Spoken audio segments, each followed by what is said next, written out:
Friends, இன்றைக்கி Friday எங்கள் வீட்டில் என்னென்ன சாப்பாடுன்னு பார்ப்போமா. சுட சுட நெய் சோறு,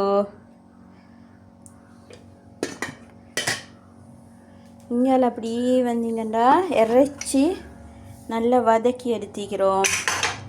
இறைச்சி கறி, வதக்கின இறைச்சி கறி, அதோடு அப்படியே இங்கே வந்தீங்கன்னா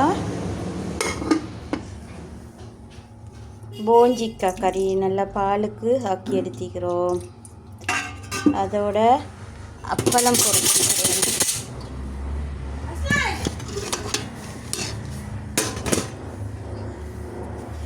இதை பிலா கொட்டையை நல்லா அவிச்சு உப்பு கொச்சிக்கத்தூளும் போட்டு தேசி புளியும் போட்டு பெரட்டி நல்லா பொரிச்செடுத்திக்கிறோம். அதோட இங்கே அப்படியே பப்படம் பொரிச்சிக்கிறோம். அப்பளம்